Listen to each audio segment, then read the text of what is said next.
할렐루야, 복된 아침입니다. 이 하루도 나는 죽고 예수로 사는 복된 날 되기를 축복합니다.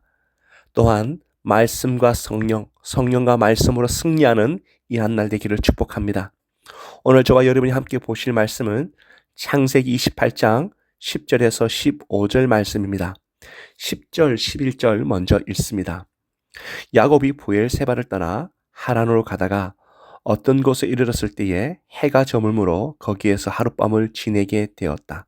그는 돌 하나를 주어서 베개로 삼고 거기에서 누워서 자다가. 아멘. 이삭의 허락과 축복을 받은 야곱은 집을 떠납니다. 외삼촌 라반이 살고 있는 곳으로 향하죠. 단순한 이것은 떠남보다는 야반 도주에 가까운 그런 참 비참한 인생입니다. 아버지를 속였고 형을 속였고 또 어머니의 덕 밀려서 먼 곳으로 떠나가야 했던 그 야곱의 신세. 형 에서에게 전혀 알리지 않았다고 볼 수 있겠죠. 은밀하게 도주하고 있습니다. 아마도 형에게 알렸더라면 그는 죽음의 위기에 처했을 것입니다. 그가 살았던 부엘세바에서 베델까지는 약 100km입니다. 그런데 보통 이것을 이틀에서 3일 정도 걸어야지 갈 수 있는 거리였는데 그는 지금 정신없이 달려오고 있습니다. 또한 도착한 지 베델에서 하란까지, 외삼촌이 살고 있는 하란까지는 무려 900km 이상을 가야 하는 한 달이 걸리는 긴 여행이었습니다.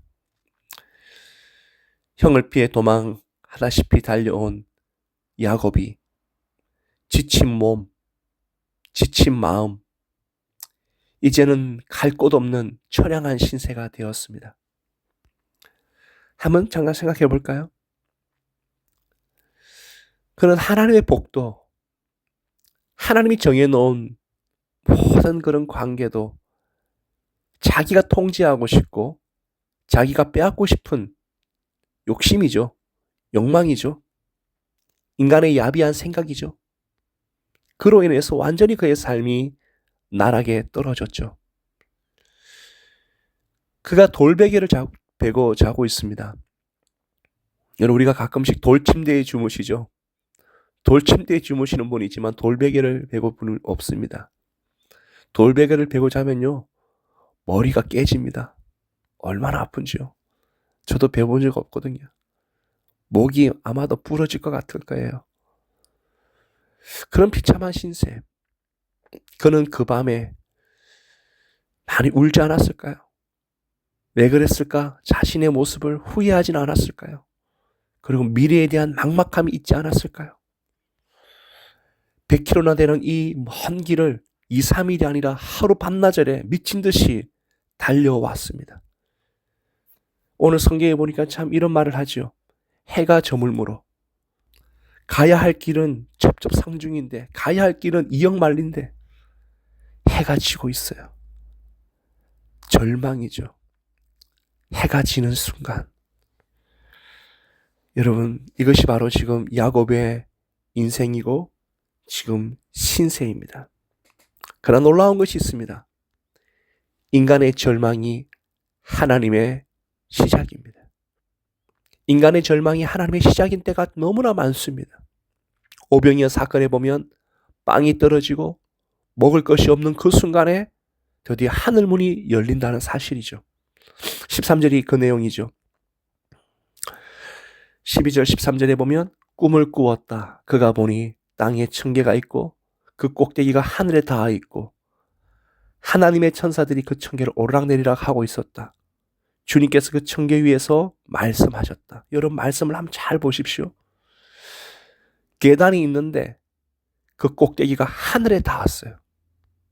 그리고 주님께서 그 청개 위에서 말씀하셨어요. 여러분, 여기서 정말 중요한 영적인 진리 하나가 있습니다. 인간의 절망의 순간에, 인생의 절망의 순간에 결국엔 우리 인생은 결국에 누구에게 닿아야 되느냐 하면 바로 하나님입니다. 인생의 절망의 순간에 우리의 사다리가, 우리의 사닥다리가, 우리의 인생의 초점이 어디에 닿아야 되냐 하면 하늘에 닿아야 되는 거죠. 또한 인생의 절망의 순간에 주님께서 그 층계 위에서 말씀하셨던 것처럼 하나님의 말씀이 우리에게 들려져야 되는 거죠. 그래야지 인생이 풀리는 거예요. 10절과 11절을 지날 때 그의 인생은 완전히 실타래처럼 꼬여버렸습니다. 어디서부터 어떻게 해결해야 될지 도저히 방법을 찾을 수 없었습니다. 그러나 12절, 13절, 14절, 15절을 지나가면서 하늘에 닿아 있는 그 층계를 보고 그리고 하늘에서 울려 퍼지는 하나님의 말씀이 그에게 들려졌을 때에 도저히 해석되지 않았던 인생이 해석되기 시작하는 거죠. 이 말씀을 듣고 있는 여러분 인생이 어디서부터 해결해야 되고 어디서부터 풀려져야 되고 어디서부터 내 인생의 의미가 해석돼야 되는지 고민하는 분 있습니까? 스스로 해석되지 않습니다. 스스로 해결되지도 않습니다. 기도하십시오. 하나님의 말씀이 내 영혼에 임하게 도와주십시오.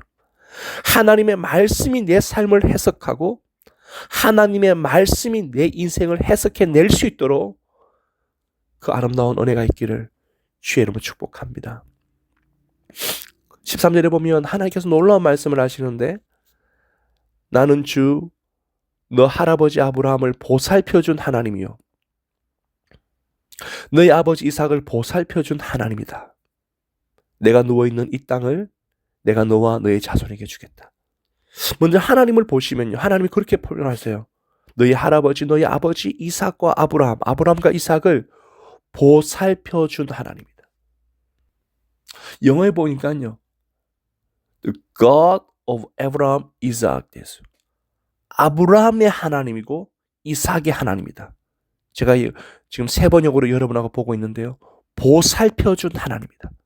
여러분 아브라함의 하나님, 이삭의 하나님, 보살펴준 하나님 어떤 의미일까요?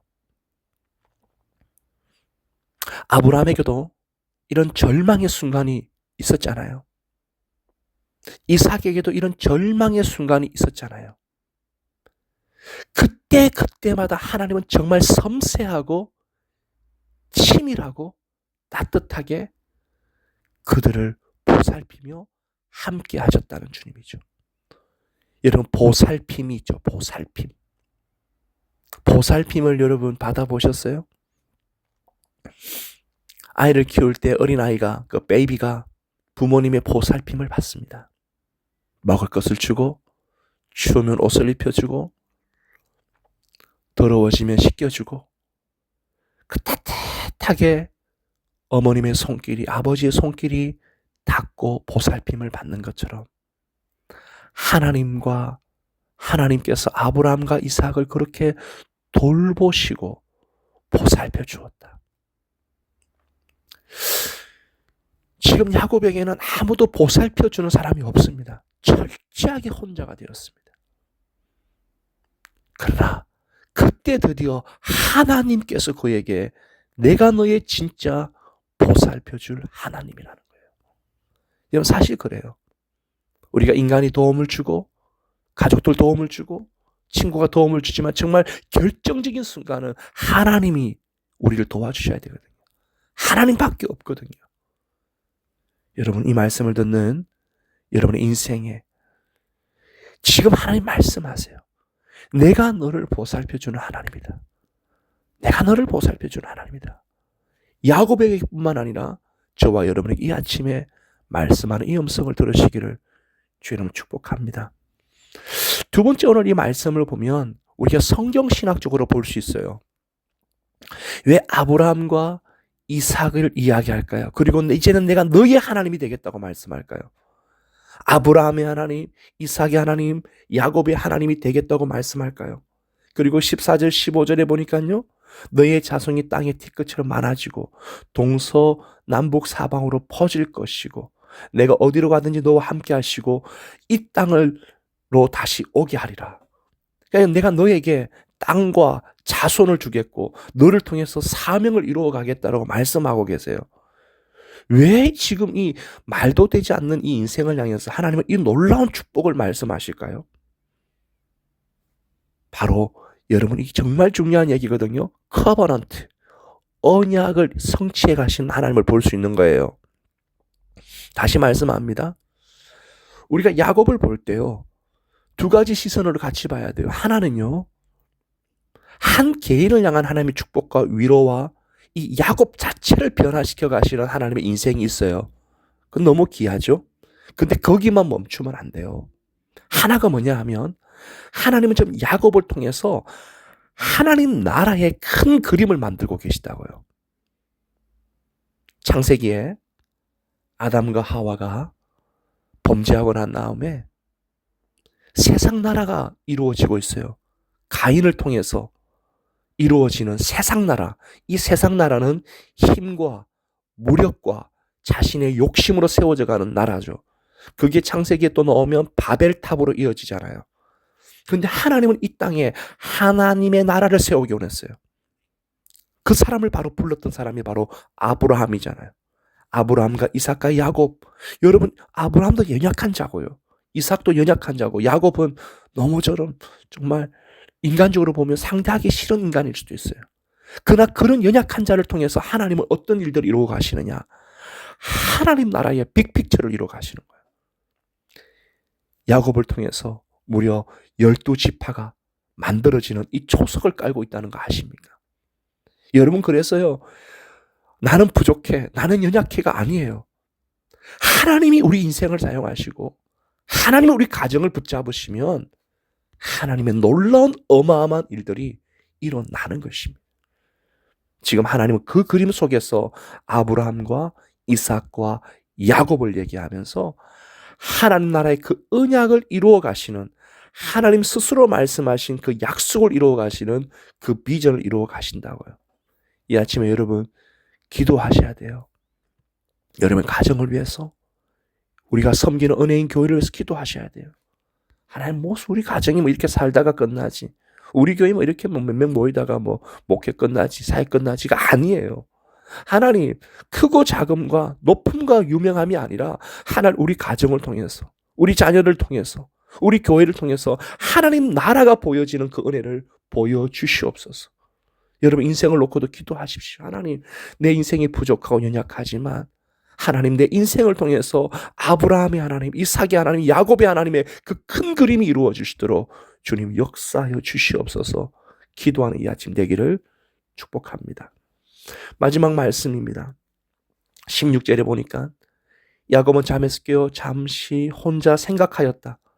주님께서 분명히 이곳에서 계시는데 내가 미처 그것을 몰랐구나.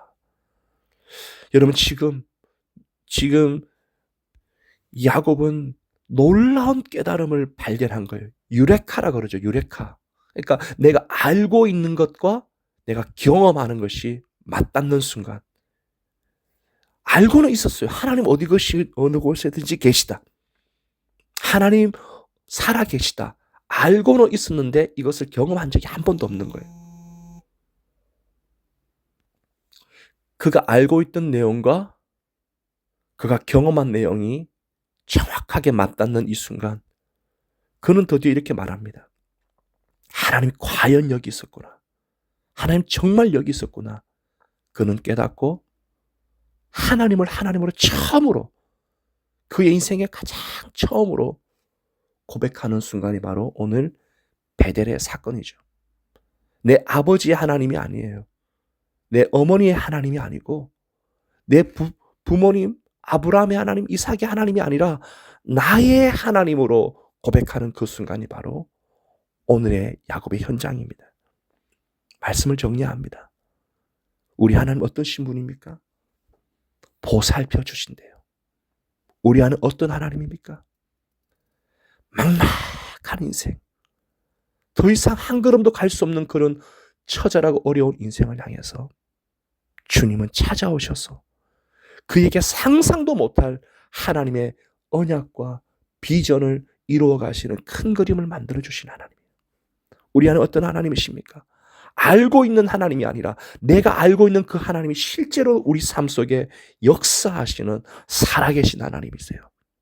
오늘 이 베델의 하나님을 여러분 붙잡으시고 사랑하시고 경배하시는 이 한 날 되기를 축복합니다.